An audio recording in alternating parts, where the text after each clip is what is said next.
Thank you for purchasing a PowerMax system. This brief movie is designed to provide you with basic information on PowerMax system setup and operation, as well as tips to optimize cut quality and consumable life. The PowerMax products are used in a vast assortment of application, both in manual and machine operation. Since the majority of use is with a hand torch in a manual operation, this movie focuses on these cutting techniques. However, much of the information can be applied to operating the system with a machine torch on a CNC table, robot, or track burner. Before we can begin talking about system setup, we must first emphasize the importance of safety. The plasma arc cutting process is very safe. However, it is extremely important that you fully understand and follow prevention methods to guard against electrical shock and how to protect your skin, ears, lungs, and eyes. By following proper setup and operational procedures demonstrated in this movie and outlined in the operator manual, you will minimize the chance of injury.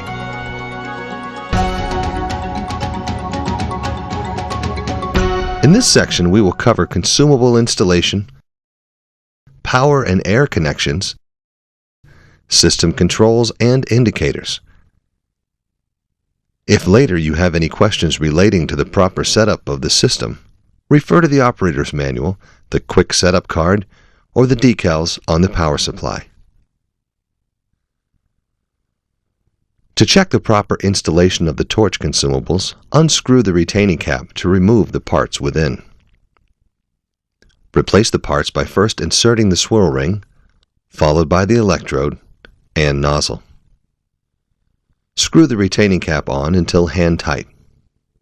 Do not over-tighten as the consumables may become damaged and interfere with proper operation. To install the torch lead on G3 series products, open the door on the side and route the lead through the end cap, aligning the marks on the strain relief. Pull back the quick release collar and insert the lead's gas fitting. Slide the collar forward to lock in place, making sure it is secure. Then plug in the electrical connector, making sure the red dot is on top. To install the torch lead on a PowerMax 600 with a quick disconnect, align the keyway on the collar with the connector on the system. Once in place, begin turning clockwise until finger tight. Please note that the torch leads on the PowerMax 600 CE systems are not equipped with quick disconnect design. If using a machine torch, please refer to the operator manual for installation and for the CNC interface connection instructions. To connect the plasma gas, compressed air, or nitrogen, the gas fitting must be installed to the filter element on the back of the system. Remove the quick disconnect fitting from the kit, which is in the side compartment. Depending on the unit you have, the filter element may be on the inside of the power supply or exterior as shown here. Apply a non-locking liquid pipe sealant to the threads of the fitting to ensure a leak-free installation. Do not use Teflon tape. Screw the fitting on until hand tight, then, using a wrench, turn until snug. Pull back the quick release collar on the gas hose and insert on the fitting.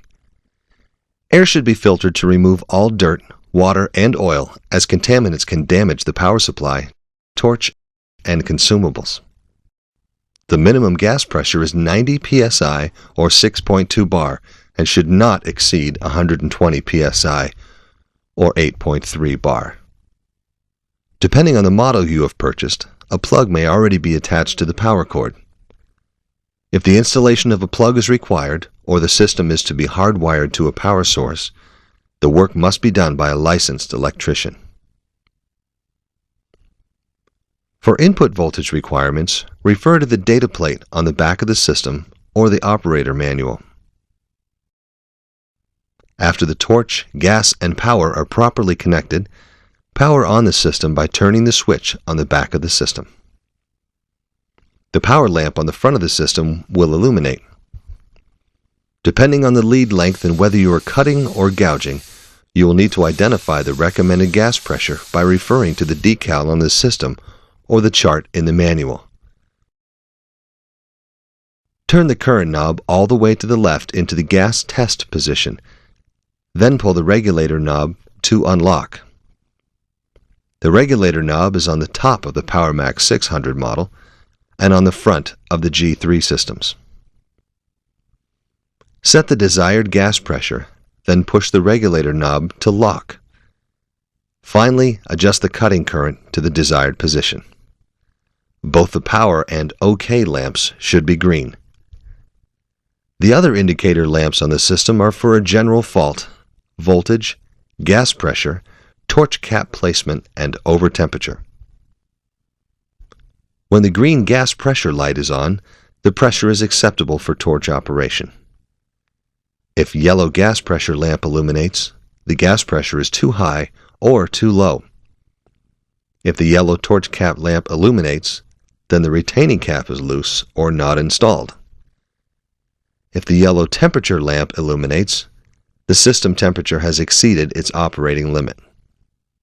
If the yellow line voltage lamp illuminates, the line voltage is too low or too high, or, depending on the system you have, is missing a phase.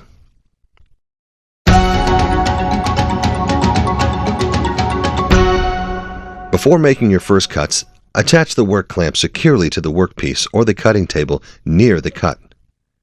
Remove any rust, paint, or coatings to ensure good electrical contact. Never attach it to the portion of the metal that will fall away. If using shielded consumables, you can drag the torch lightly across the workpiece. If using non-shielded consumables, maintain approximately a 1/16 inch or 1.5 millimeter torch to work distance. Avoid unnecessary starts as they reduce nozzle and electrode life. To perform an edge start, hold the torch vertically just off the edge of the workpiece. Pull the safety lock back and depress the red trigger to fire the torch. The pilot arc will transfer to the workpiece and become the cutting arc.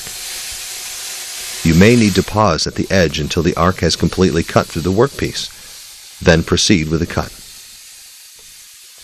When nearing the end of the cut, angle the torch into the direction of the cut, allowing the arc to come out first, ensuring a complete cut. Maintaining proper travel speed is key to successful cutting. Watch the arc beneath the plate as sparks should lag 15 to 30 degrees behind the cut. Lag lines on finished cut edge should also be about 15 to 30 degrees. If the sparks are vertical, then you are moving the torch too slowly. If the sparks are parallel to the workpiece or are spraying up, you are moving too fast or don't have sufficient power. You may use a circle cutting guide, straight edge, or template to guide the torch. However, the distance from the shield center to the edge must be factored when creating a template or placement of the straight edge. If using an angle iron for beveling, remember that the material thickness increases proportionally with the bevel angle. To cut expanded metal or metal with a lot of holes or gaps, turn the mode switch to Continuous Pilot Arc mode.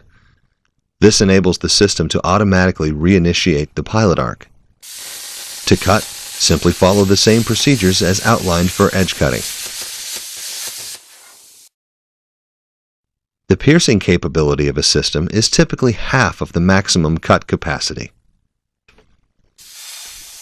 Depending on the thickness of the metal being pierced and the system being used, there are two methods of piercing. If piercing thin metal, hold the torch perpendicular to the workpiece and pull the trigger to transfer the arc.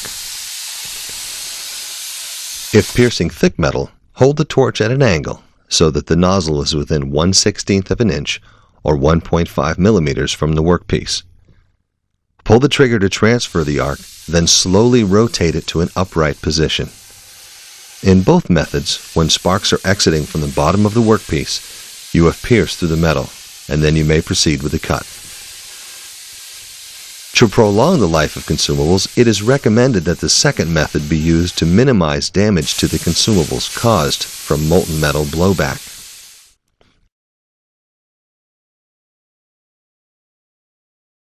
To gouge, first turn off the system, install the gouging consumables, then restart the system.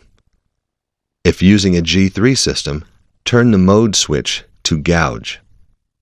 Next, to get a wider diffused arc for gouging, turn the current control knob to gas test, lower the air pressure to the desired level, then adjust current control knob to the desired setting. Hold the torch perpendicular to the workpiece, then pull the trigger to transfer the arc. Rotate the torch to 45 degrees from the workpiece and slowly move the torch down the workpiece, removing the metal. If you desire a shallow gouge, decrease the angle of the torch. For a deeper gouge, increase the angle of the torch or make additional passes.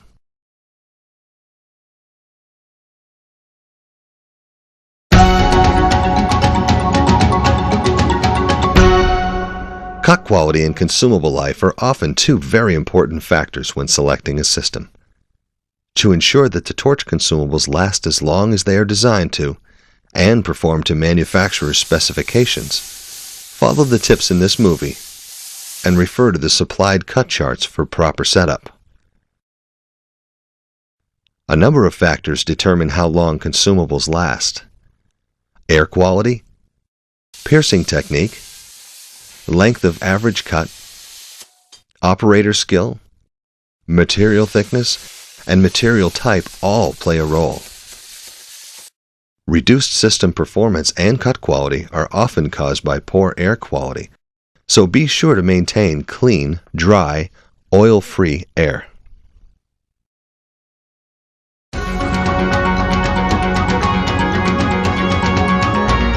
Hypotherm offers a variety of accessories for the PowerMax line, such as air filters, circle cutting guides, leather torch sheathing, system dust covers, wheel kits, heat shields, face shields, and fine cut consumables for cutting thin plate material. For more information about any Hypotherm products, please contact your authorized distributor or visit our website at hypotherm.com. By following the recommended setup and operational procedures, you will optimize the performance of your PowerMax while ensuring years of safe and satisfactory operation. We thank you for your purchase of our PowerMax system.